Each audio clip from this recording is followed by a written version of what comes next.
رجعت عشان تنتقم منه بعد سنين راحة مرتاحتش فيها، وكانت مستنية الفرصة. فتاة نص الليل، رابع ملفات الراوي.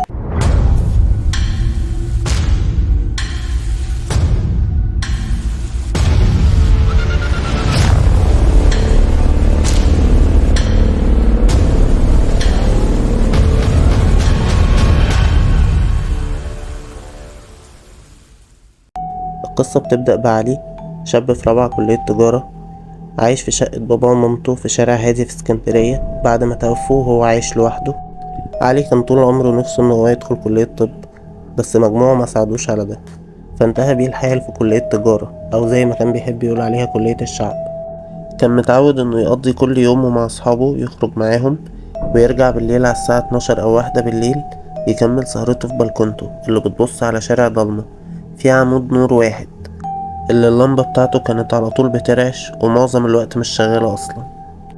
يومها كان واقف الساعة 1 بالليل في البلكونة، والدنيا بتشتي جامد واللمبة بترعش كالعادة. شاف بنت شابة مش باين منها كتير، إنما كانت واقفة تحت عمود النور وكانت بتبص ناحيته. كان مستغرب بس ما كانش خايف، أصل هو راجل وهي بنت، هتعمله ايه يعني؟ كل اللي جه في باله إن هي ممكن تكون واحدة من الجيران معجبة بيه بتبص عليه، بس قال ايه اللي هيوقفها في الشارع الساعة دي وسط الشتا وفي ميعاد متأخر زي ده؟ بس قطع تفكيره ده إن هي اختفت فجأة وهو بيبص عليها، وما كانش عارف هي راحت فين. عدى اليوم وعلي خرج مع أصحابه كالعادة وقضى يومه، وبالليل وهو راجع كانت نفس البنت واقفة في نفس المكان تقريبا. كان أول مرة يشوفها من قريب كده. البنت كانت غريبة، شعرها طويل وشكلها حلو من بعيد، بس لما تقرب شوية هتشوف حاجة تخوف.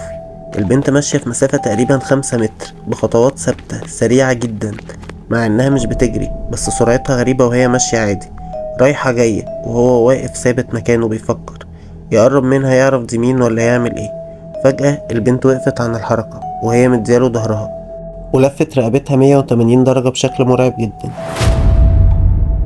لقى عينيها كأنها مش عينين، كورتين كلهم سود، كأنك بتبص للعدم، وملهاش ودان. فجأة بدأت تتحرك ناحيته وهي ماشية بظهرها بسرعة رهيبة. هو جري على بيته، طلع جري على السلم وسمع صوتها وهي بتجري وراه. ما صدق انه وصل الشقة، قفل على نفسه الباب ودخل اوضته وهو خايف. معرفش ينام يومها. بعد كده كل ما كان بيبص من الشباك في اي يوم تاني كان بيشوف نفس البنت واقفة تحت في الشارع بتبص برضه لشقته وكأنها مستنياه. حكى لاصحابه اللي حصل، كلهم ما كانوش مصدقينه، كانوا بيتهموه ان هو بيشرب حاجة هي اللي بتخليه يتخيل الكلام ده. مفيش غير واحد بس من اصحابه هو اللي صدقه، كان اسمه عمر. قرر يجي يبات معاه في يوم علشان يشوف الموضوع بنفسه.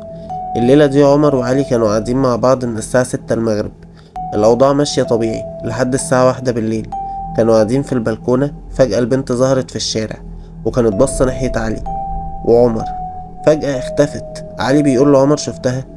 فجأة لقى عمر خارج منه صوت غريب، بيبص لقى عينيه مقلوبة لفوق كأنها بيضة وجسمه متشنج، بيتكلم بصوت غريب وهو بيقول له انت جايب صاحبك؟ مش المفروض ان حد تاني يبقى موجود غيرك هنا؟ مش المفروض حد تاني يدفع الثمن غيرك؟ علي قال له عمر فيه ايه وهو مخضوض وبيرجع لورا. بصله وقال له انا مش عمر، انا لبست عمر عشان اعرفك اني ممكن اوصل لك جوه بيتك في اي وقت. قال لها انت مين؟ قالت له انت مش فاكرني؟ بعدها عمر اغمى عليه.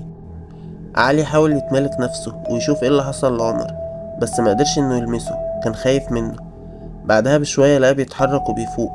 قال له هو قاعد على الارض بعيد وخايف منه، عمر انت كويس؟ عمر قال له انا مش فاكر اي حاجة وراسي وجعاني قوي. علي قال له مش فاكر انك شفتها؟ قال له شفت مين؟ انا اخر حاجة فاكرها اننا كنا واقفين في البلكونة وكنت بتقولي بص عليها هناك اهي، وانا ما شفتش اي حد بعدها، ما حسيتش بنفسي غير دلوقتي. هو ايه اللي حصل؟ علي حكاله اللي حصل. هنا عمر الاول شك فيه انه بيهلوس زي ما باقي اصحابه قالوا، بس لما شاف الخوف مسيطر عليه وفكر شوية ازاي فقد الوعي فجأة وعلي كان خايف منه قوي اول ما صحي، بدأ يقول ممكن يكون الكلام حقيقة. بعدها قعدوا يفكروا مع بعض يعملوا ايه. قعدوا يدوروا على النت كتير لحد ما وصلوا لرقم واحد، كاتب مهتم بالماورائيات والغموض وبيفهم فيها. اتواصلوا معاه وحكوله اللي حصل. هنا طلب ان هو يشوفهم ويتكلم معاهم وهم طبعا وافقوا. قابلهم استاذ زياد اللي كان واضح ان هو فعلا مهتم بالعالم ده، وشكله مش من بتوع الدجل. ده اللي علي قاله لعمر أول ما شافه. بعدين حكوله اللي حصل وسمعهم بهدوء. بعدين قال لهم أنا محتاج أشوف البيت وأبقى موجود في نفس الميعاد اللي بتظهر فيه الست دي. فعلا خدوه معاهم وراحوا، وهم قاعدين فجأة النور قطع. هنا زياد قال لهم واضح إنها وصلت. سمعوا صوت بينادي من جوه الأوضة: علي، تعالى يا علي.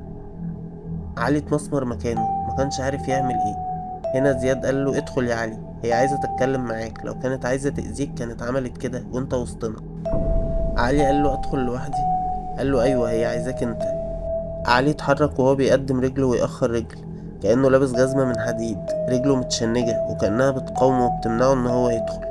لما دخل الأوضة لقاها واقفة بنفس المنظر المخيف، بس كان عنده فرصة اكتر ان هو يشوف تفاصيلها.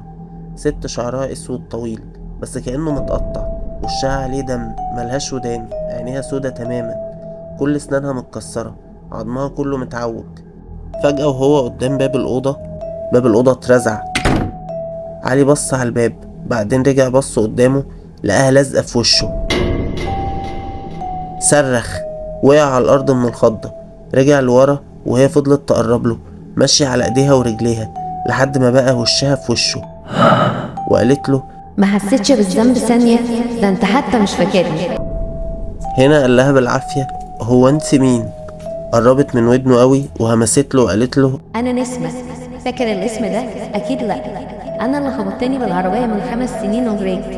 فاكر يومها كان ابوك لسه عايش وعرف يخرجك منها، وانا دمي راح على الارض. بس انا مش هسكت، قتلته هو وامك في حادثة برضه بنفس الطريقة عشان تدوق الاهل داوود، اهلي وحبيبي بعد ما قتلتني، وقتلك انت كمان يا علي. هنا علي غمض عينه وقعد يصرخ ويقول لها انا ما كانش قصدي، كان غصب عني، وابويا وامي ملهمش ذنب، ليه قتلتيهم؟ ويصرخ. وفجأة وهو في الحالة دي لقى زياد وعمر بيهزوه يقولوا له فوق يا علي فوق.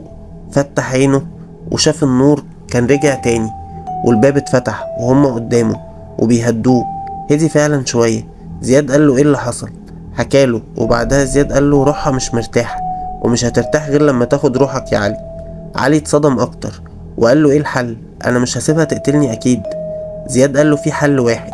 في رواية قديمة يابانية مشهورة عن واحد قتل واحدة في ظروف شبه دي، ولما ضاقت بيه الدنيا وكان بيشوفها في كل مكان وحياته بقت جحيم، زهق من دنيته، قرر انه يروح قبرها ويشوف هيحصل ايه. لما راح انهار قدام القبر بتاعها وقعد يعيط. محدش عارف تاني ايه اللي حصل بعد كده، بس هو عاش بعدها وما ماتش. عمر قال له خلاص نعمل كده، ما هو لازم نحاول، هي حياة واحدة اللي هتعيشها يا علي، ما ينفعش تخسرها عشان غلطة.